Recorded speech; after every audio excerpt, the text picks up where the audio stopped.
The Brown University and MIT shooter suspect is found dead, reported suicide in a storage unit in Salem, New Hampshire. A follow-up terrorist attack on Bondi Beach in Sydney, Australia is thwarted before more were killed.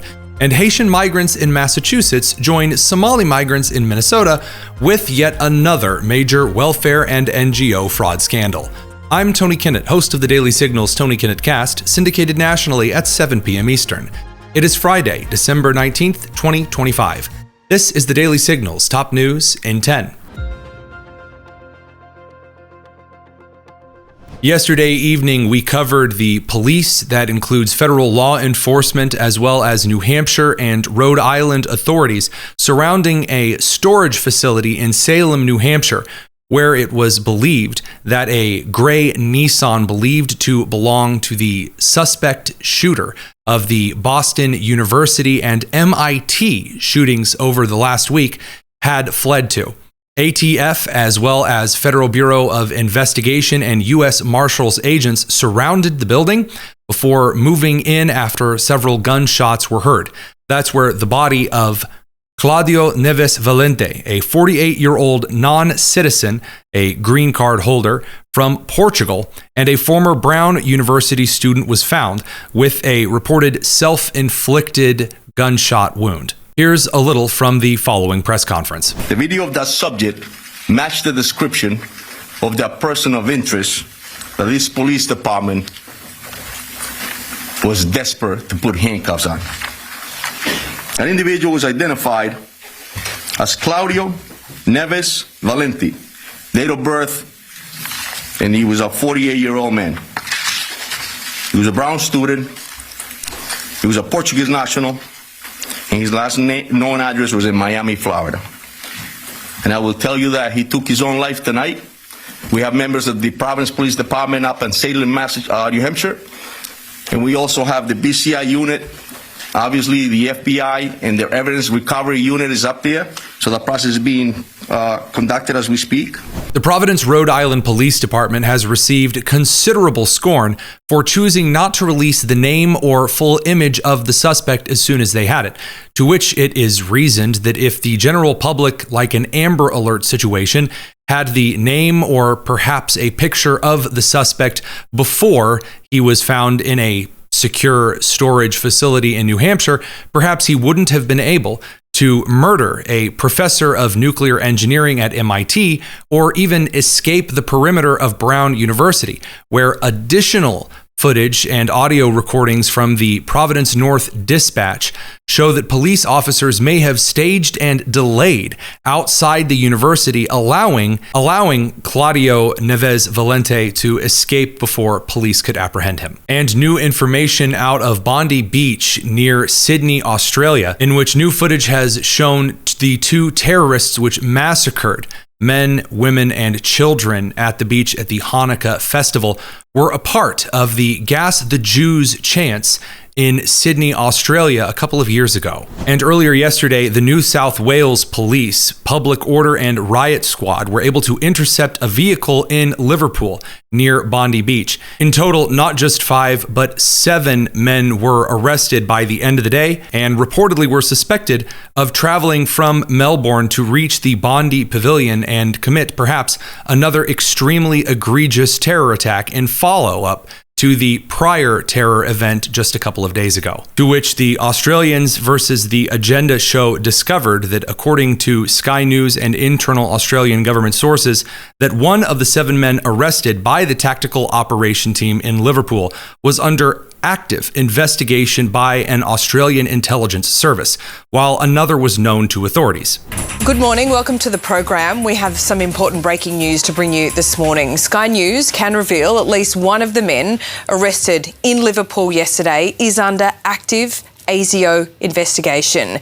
This man has been under investigation by the security agency for some time, and it's because of his extreme ideological views.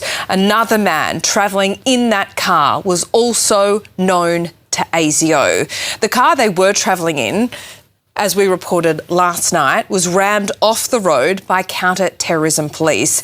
They'd driven 9 hours from Melbourne and were on their way to Bondi Beach. Now, it is understood that they did not have weapons in their possession, but police didn't know exactly what their intentions were, and all agencies agree that under this climate, the actions police took were absolutely justified. Police did say that while the group was traveling from Melbourne to Bondi, no weapons were found in their possession or in the vehicle. And lastly, two major fraud stories are developing yet again, not just in relation to the Somali migrants in Minnesota who had previously been expected to have committed $8 to $10 billion in fraud over several years, partly funding the Al-Shabaab terror network in Somalia, defrauding individuals based on what they thought were donations to feed hungry children. Now that estimate is climbed to $18 billion. Here's the assistant U.S. attorney investigating the Somali fraud, giving a bit of an update on this incredible iceberg. I spoke in the fall about the iceberg I saw ahead. Something's fraud that's much larger than what's been visible to the public. When I said that, it wasn't hyperbole or rhetoric, it was a warning. And today I want to talk and I want to show here a sense of what that iceberg looks like, because I think people deserve to know what that is and how big this problem is, because we can't solve the problem until we grapple with the size of it. So the Center for Medicare and Medicaid Services pulled the claims data for these 14 programs dating back to 2018. And those 14 programs in Minnesota have cost $18 billion since 2018, and more than $3.5 billion in 2024 alone. So that's a sense of the magnitude of the problem. These are the 14 Medicaid programs, which is just a part of Medicaid, these waivered services that have been flagged as having issues with program integrity and fraud. Now, I'm sure everyone is wondering how much of this $18 billion was fraud. It's not the $1 million question, that's the $18 billion question. The answer is far too much, and the task ahead of all of us is not only figuring out how much of that money was fraud, because we know it's... And in Massachusetts, 2 Haitian migrants have been arrested for committing fraud in the Supplemental Nutrition Assistance Program, or SNAP. We are announcing federal charges against 2 men, Antonio Bonner and Saul Elisme, for large-scale SNAP benefit trafficking, a scheme that turned a program designed to feed families into a multi-million-dollar criminal enterprise. SNAP benefits are also known as food stamps. The defendants are charged with 1 count of food stamp fraud. As alleged in the charging documents, these men abused one of the government's most critical safety net programs for their own financial gain. This is taxpayer money meant to keep people from going hungry. These defendants decided to take it for themselves. These defendants exchanged SNAP benefits for cash, which they pocketed. Bonner, a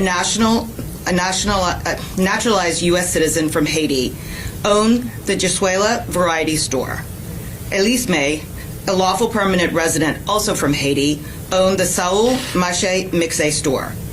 These 2 businesses were co-located within a single storefront in Boston. To be certain, these were not supermarkets. They were not full-service groceries. It would be a huge stretch to even call them convenience stores. In fact, the only thing convenient about these stores was how easy it was to commit SNAP benefit fraud. To put this in perspective, the Jesuela Variety Store is less than 150 square feet in size, smaller than some bathrooms. The Saul Mache Mixe store was approximately 500 square feet in space. By contrast, a supermarket can be 20,000 to 60,000 square feet in size, have a dozen or more registers, and employ numerous employees. Both the Jesuela Variety and Saul Mache Mixe stores had 1 register, no carriages, no hand baskets, and very little food for sale. One legitimate supermarket in the same area as these stores redeems approximately $80,000 in SNAP benefits per month.